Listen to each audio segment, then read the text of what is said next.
Mesdames, Mesdemoiselles et Messieurs, bonjour. Soyez les bienvenus sur notre chaîne de télévision YouTube, la GMTV, la chaîne du Penser Autrement.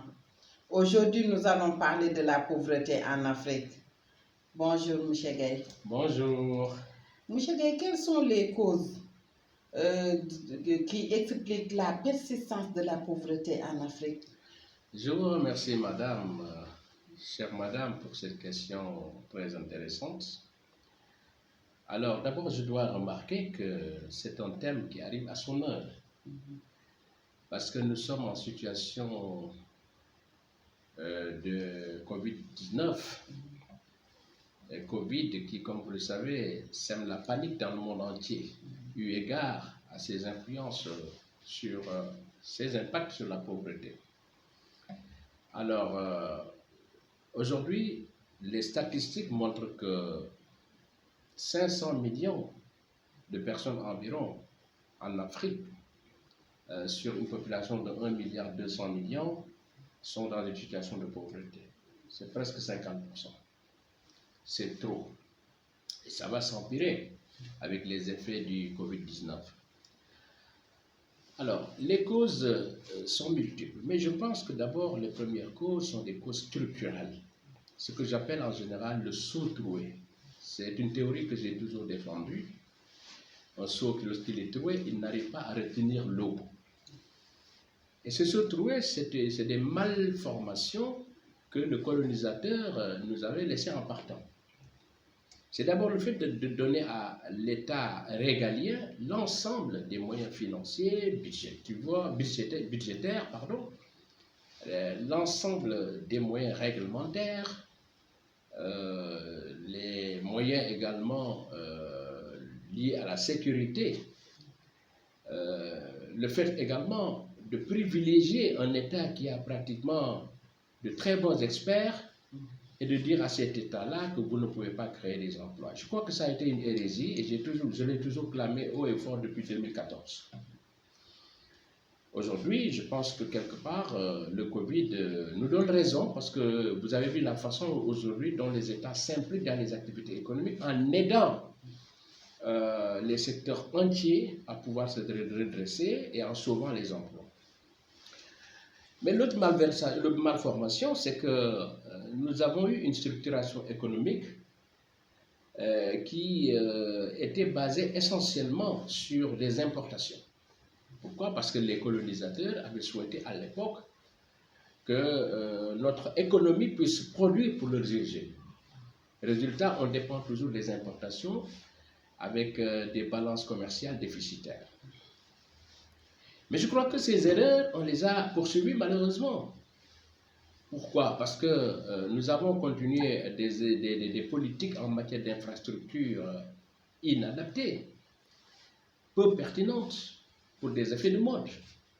Alors, figurez-vous que des infrastructures, lorsque vous les construisez, vous avez de l'emploi, parce que lorsqu'on parle de la pauvreté, on parle également de l'emploi. Vous avez de l'emploi à court terme, mais après, c'est de l'entretien, après, c'est fermer des salles de conférences, etc. Mais je crois que le fait d'avoir jeté notre dévolu sur les politiques en matière d'infrastructure, à mon avis, ça a été une erreur fondamentale. Il fallait relancer la production. L'autre chose, c'est que nous n'avons pas réussi à drainer nos jeunes vers l'agriculture pour lutter contre l'exode rural. Et nous n'avons pas également su développer des politiques cohérentes de transformation de matières premières locales pour augmenter la plus-value et exporter pour avoir plus de devises pour nos économies. Mais à côté de cela, nous n'avons pas également, au niveau de l'Afrique, su soutenir conséquemment notre secteur privé et notre secteur informel. Vous savez que le secteur informel aujourd'hui représente 50% du tissu économique global dans beaucoup de pays. Et ce secteur informel-là, on l'a laissé en rade, on ne l'a pas structuré, on ne l'a pas aidé. Alors, donc, je pense que ce dysfonctionnement en termes de politique économique explique quelque part les problèmes que nous avons en termes de chômage, mais également en termes de persistance de la pauvreté. Il s'ajoute à ça que nous avons également énormément de problèmes en termes de gestion budgétaire. Parce que nos budgets, malheureusement, font face à des dépenses qui ne sont pas des dépenses prioritaires.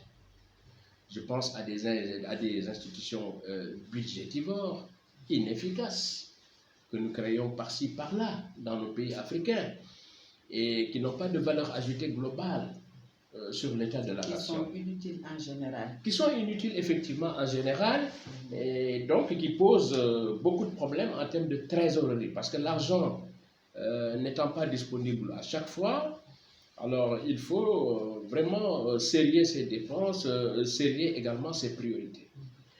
À côté de ça, vous savez que nous n'avons pas toujours su appuyer le secteur privé et le secteur informel.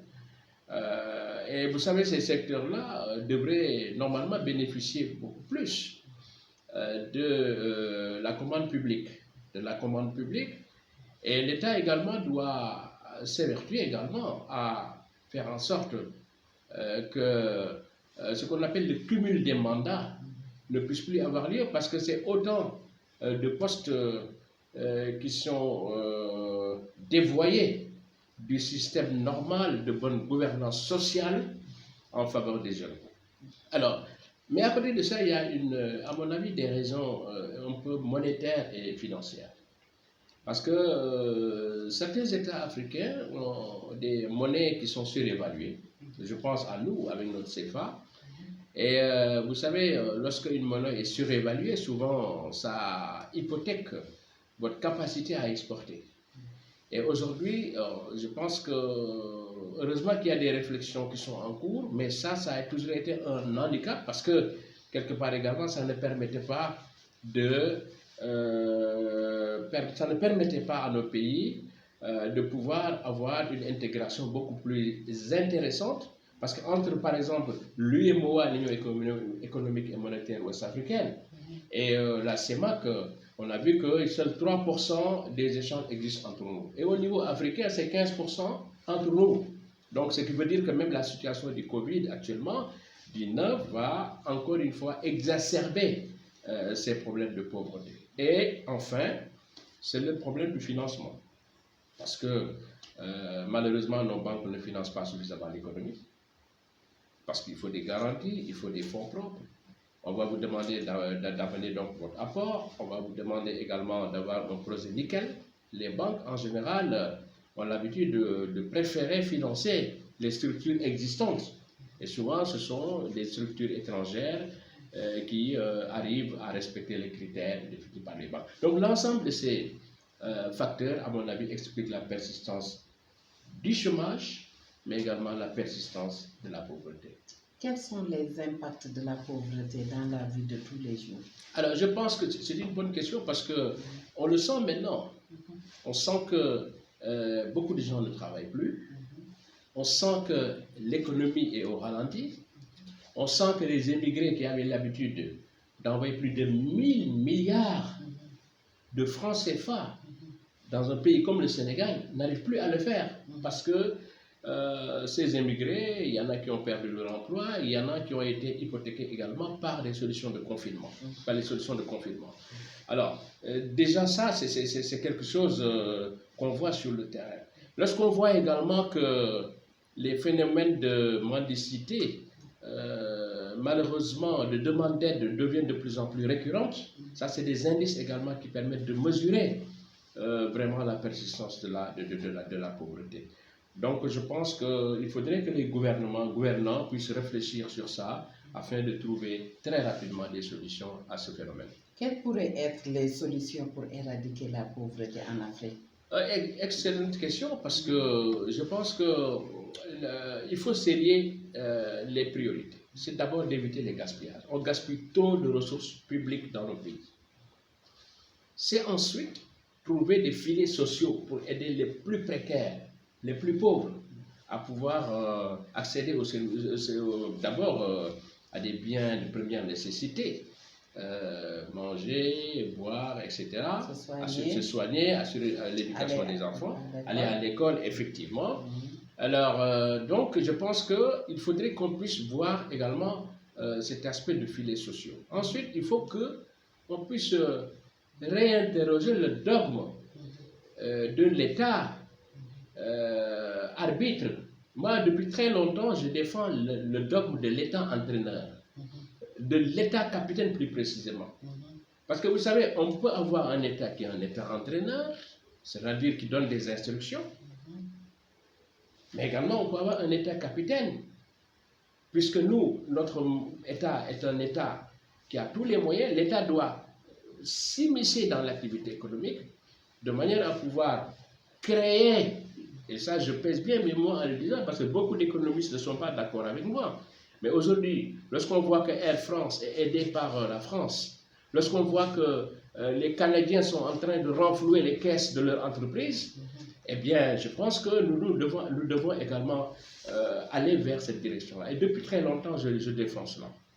L'autre chose, c'est qu'il faut qu'on commerce mieux avec nos voisins. Je vous disais tout à l'heure que 15% seulement comment dirais-je encore, du commerce intra-africain arrive effectivement à maintenir cette relation entre nous. Mais je pense que avec le Covid, ça va encore poser des problèmes, puisque ça veut dire que les 85%, c'était avec les autres pays qui sont actuellement en difficulté. Et ça va poser des problèmes. Alors, il faut permettre aux entreprises également d'accéder plus et mieux à la commande publique. Il faut essayer également de limiter ces cumuls de mandats. Voilà. Il faut également essayer, à mon avis, de voir comment revoir notre politique de décentralisation. Je pense qu'il faut créer des terroirs forts.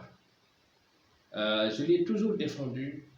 Je pense que si on avait des terroirs forts en dehors des capitales, à l'heure des NTIC, les nouvelles technologies de l'information et de la communication, ça aurait pu permettre à nos États d'abord de décongestionner nos capitales, mais également de booster l'activité économique dans ces régions. Et ça aurait permis également en même temps de lutter contre l'exode rural pour que les jeunes ne puissent plus venir tenter leur chance ici dans les capitales. Vos réponses ont été très pertinentes. Mesdames, Mesdemoiselles et Messieurs, nous arrivons à la fin de cette émission, mais nous vous donnons rendez-vous à très bientôt sur la chaîne GMTV, la chaîne du Penser Autrement. Ne quittez pas, voici votre version en Wolof.